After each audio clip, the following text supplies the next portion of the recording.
Hi. Hello. నమస్తే. Welcome to auto wala updates. ఇప్పుడే 'Atlas' movie చూసి రావడం జరిగింది. ఇంక 2 అవర్స్ రన్ టైమ్‌తో నెట్‌ఫ్లిక్స్‌లో రిలీజ్ అయిన ఈ మూవీ చూసాక నా ఎక్స్‌పీరియన్స్ చెప్పాలంటే ఓవరాల్‌గా అయితే సినిమా ఫస్ట్ 30 మినిట్స్ కొంచెం స్లోగా ఉంటుందండి. తర్వాత అయితే ఒక సర్వైవల్ థ్రిల్లర్‌లా మారిపోతుంది. అక్కడి నుంచి అయితే యాక్షన్ సీన్స్ ఉంటాయండి. నెక్స్ట్ లెవెల్ అని చెప్పాలి. So, only for action and visuals కోసం అయితే ఈ మూవీని ఒకసారి ట్రై చేయొచ్చండి. మిగతా అంతా ఏమీ లేదు. ఒక రొటీన్ స్టోరీలానే అనిపించింది నాకు. నార్మల్ హాలీవుడ్ మూవీస్‌లో మనం చూస్తూ ఉంటాం కదా! 'అవెంజర్స్' టైప్‌లో అలాగే ఇక్కడ పేర్లు మార్చారు అంతే తప్పితే స్టోరీ అంతా సేమ్ ఒకేలా ఉంటుంది. ఏఐ ఈజ్ ఫ్యూచర్ అది ఇది అని చెప్తారు కానీ, ఏఐ బాట్ ఒక విలన్‌లా ఉంటుందిక్కడ. దాన్ని ఎదిరించడానికి ఒక హీరోయిన్. అంతే మూవీ అంతా. సో, మీరు గనక ఈ మూవీ చూస్తే మాత్రం నెట్‌ఫ్లిక్స్‌లో హై క్వాలిటీలోనే చూడండి. విజువల్స్ అయితే నెక్స్ట్ లెవెల్ ఎక్స్‌పీరియన్స్ ఇస్తాయి. అండ్ అలానే ఈ మూవీని ఫ్యామిలీతో చూడొచ్చా అంటే యెస్ చూడొచ్చు. అడల్ట్ కంటెంట్ ఏం లేదు.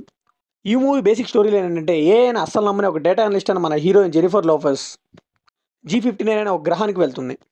సో, ఒకరోజు అక్కడ జరిగిన అటాక్‌కి తను నమ్మకపోయినా గానీ ఏఐ సూట్‌ని ధరించాల్సొస్తుంది. దానివల్లే తను సర్వైవ్ అవుతుంది. సో, వీళ్ళని చంపడానికి వచ్చిన ఏ బాట్స్ ఎక్కడి నుంచి వచ్చాయి? దాని నుంచి అట్లస్ అనే ఆవిడ సర్వైవ్ అయిందా లేదా అనేది తెలుసుకోవాలంటే ఈ మూవీ చూడాల్సిందే. ఇంక ఈ మూవీలో పాజిటివ్ విషయానికొస్తే విజువల్స్ అండి. నెక్స్ట్ లెవెల్ అనిపించింది. ఓటీటీలో రిలీజ్ అయ్యే సినిమాకి కూడా ఈ రేంజ్ విజువల్సా అనిపించింది.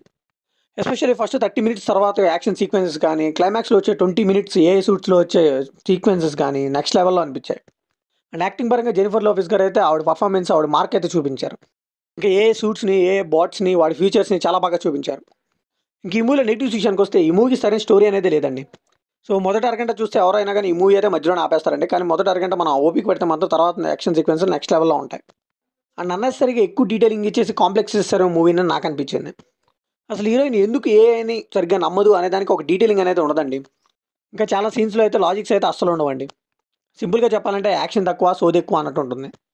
ఇదంతా నార్మల్ రొటీన్ స్టోరీనే కాకపోతే దీనికి ఏఐ అనేది జత చేశారు అంతే. ఈ మూవీలో ఉన్న విజువల్స్‌కి గాని ఒక మంచి స్టోరీ లైన్ పడుంటే మాత్రం ఈ మూవీ నెక్స్ట్ లెవెల్‌లో హిట్ అయ్యేది ఓటీటీలో. సో, ఫైనల్‌గా ఈ మూవీకి మనం ఇచ్చే వర్డిక్ట్ ఏంటంటే ఫ్యూ యాక్షన్ సీక్వెన్స్ ఆ విజువల్స్ కోసం అయితే ఈ మూవీని ఒకసారి ట్రై చేయండి. అంతే తప్పితే మీ టైం మాత్రం వేస్ట్ చేసుకోవద్దు. సో, ఇది కంప్లీట్‌లీ నా ఒపీనియన్ మాత్రమే. మరి ఈ మూవీ మీకు ఎలా అనిపించిందో కామెంట్‌లో షేర్ చేసుకోండి. లైక్ చేయండి, షేర్ చేయండి. వెళ్ళే ముందు సబ్స్క్రైబ్ చేసుకోండి.